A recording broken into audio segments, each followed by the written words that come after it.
दोस्तों आप देख रहे हैं राष्ट्र न्यूज़। जैसा कि आज मैं देख रहा हूं यहाँ जंतर मंतर में कि देखिए एक प्रोटेस्ट है जो राहुल गांधी के बयान के खिलाफ यहाँ पे उतर पड़ी है। आप देख सकते हैं ये हिंदू हिंदू समाज जो है एक इस बयान पर अड़ी पड़ी है कि राहुल गांधी ने जो बयान दिया वो कहीं ना कहीं हमारे देश और संविधान का खंडन है। इस बात पे अड़े हुए हैं और ये जो है कहीं ना कहीं ये चीज़ दर्शाता है कि किस तरह से ये बयानबाजी जो नया सत्रकालीन सत्र जो नया देखिए, शुरू हुआ है। राष्ट्र का जो सबसे बड़ा मंदिर है संसद, वहाँ पर नेता प्रतिपक्ष के माध्यम से इस तरह के वक्तव्य जो हमारे 125 करोड़ हिंदुओं की भावनाओं का आहत करता हो, पूरी संस्कृति और पूरी परंपरा को आहत करता हो, मानवता पर प्रश्न चिन्ह लगाता हो, इस तरह का वक्तव्य कि हिंदू हिंसक होता है। मुझे लगता है कि उन्हें भारत की संस्कृति, भारत की परंपराओं को और हमारे धर्म के बारे में पूरा ज्ञान नहीं है।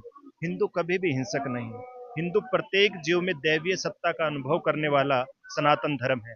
तो वह मानवता को, हम तो इंसान हैं, तो हिंसा कहाँ से हो सकती है? ऐसे लोगों पर मैं चाहूँगा कि राष्ट्रपति और लोकसभा अध्यक्ष उनकी सदस्यता निरस्त करें, जिससे कि समाज में किसी भी प्रकार का कोई वैमनस्य, कोई भ्रांति ना फैले और इस तरह के लोगों पर कोई ऐसा कानून होना चाहिए कि जो मंदिर में खड़े होकर लोकतंत्र के मंदिर में इस तरह का वक्तव्य दे तो उन पर कठोर से कठोर कार्रवाई हो। इसी का विरोध प्रदर्शन आज दिल्ली संत महामंडल के माध्यम से सभी पूज्य संत और अनेक भगत लोग पधारे।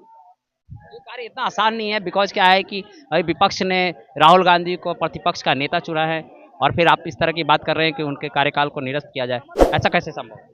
विपक्ष का काम है नेता चुनना, ये कोई चुनाव का विषय नहीं है। अब सब कुछ हो चुका है। अब देश के उत्थान के लिए कार्य करने का विषय है, न कि किसी की भावनाओं का आहत करने के लिए है। आप इस तरह से समाज को, एक बहुत बड़े वर्ग को आहत कर रहे हैं, एक बहुत बड़ी परंपरा पर प्रश्न चिन्ह लगा रहे हैं, एक बहुत बड़े धर्म जो मानवता के लिए, अपनी शांति के लिए, अपने वसुधैव कुटुंबकम के सिद्धांत को लेकर के जिसने पूरे विश्व में संदेश दिया हो, ऐसे धर्म पर आक्षेप लगाना मुझे लगता है कदाचित उचित नहीं। यह लगता है कि उनकी मानसिक विक्षिप्तता को दर्शाता है। ऐसे लोगों का कहीं भी नेता प्रतिपक्ष होना उचित नहीं है। किसी गंभीर्य से युक्त व्यक्ति को जो देश और राष्ट्र के उत्थान के लिए कार्य कर सके, जो सरकार और देश की जनता के साथ समन्वय बिठा के कार्य कर सके, ऐसे लोगों को नेता प्रतिपक्ष होना चाहिए, न कि ऐसे लोगों को। हो सकता है चुनावी रूप में उन्हें पप्पू कहा जाता हो, पर मुझे लगता है इस समय पप्पू के साथ गप्पू भी हैं। उन्होंने इस तरह से झूठ बोला है समाज में और देश के लोकतंत्र के सबसे बड़े मंदिर संसद में खड़े होकर, तो वो पप्पू के साथ गप्पू भी है। आप क्या कहना चाहते हैं? आप इतनी लंबा जो है पोस्टर लेके चल रहे हैं, क्या कहना चाहते हैं? मैं ये कह रहा हूँ जो राहुल गांधी ने ये सब शब्द बोले हैं, ये समाज के लिए अच्छा नहीं है। इससे समाज में वैर भाव का विरोध भाव पैदा होते हैं और हिंदुओं के प्रति खैर नमूसी पैदा होती है। इस तरीके का राहुल गांधी को नहीं बोलना चाहिए। राहुल गांधी को माफ़ी मांगनी चाहिए सभी हिंदुओं से। मेरा यही कहना है और आगे से इन शब्दों का दुरुपयोग ना करें। हम ये चाहेंगे राहुल गांधी इन चीज़ों को बारीकी से लें और अपना मानसिक संतुलन सुधारें। बाकी इससे आगे मैं आपसे ज़्यादा नहीं बोलूँगा, क्योंकि इस आगे और भी चीज़ें हैं, कई हैं।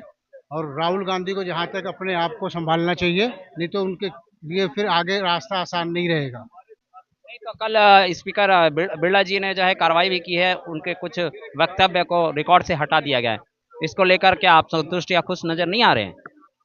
देखो, जो कार्रवाई करी है वो तो करेंगे ही, हिंदू समाज के लोग कार्रवाई करेंगे ही, क्योंकि जो इस तरीके से शब्द बोला गया है, ये इस तरीके से शब्द बोला नहीं जाना चाहिए था। इसमें हिंसक हिंदुओं का मतलब सारे हिंदू आ जाते हैं राष्ट्र के, जो हिंदुस्तान से लेके विदेशों तक बसे सभी प्रकार के हिंदू आ जाते हैं।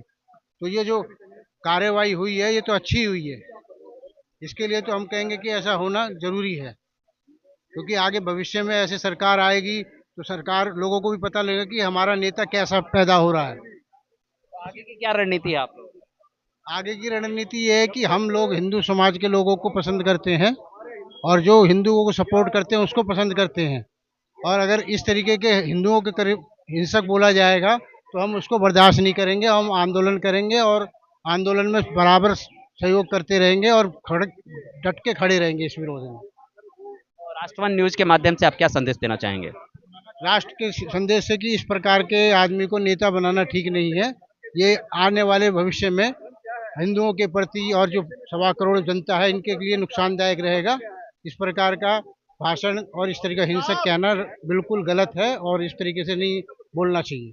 और इस तरह की बयानबाजी के लिए अगला जवाब मोदी जी का क्या हो? देखिए मोदी जी जो जवाब देंगे वो सुलझे हुए नेता है, काफी अच्छे नेता है, वो सोच समझ के ही जो देंगे वो उत्तर देंगे। और उनके जैसा नेता मिलना आज के युग में और भविष्य में भी मुश्किल ही होगा।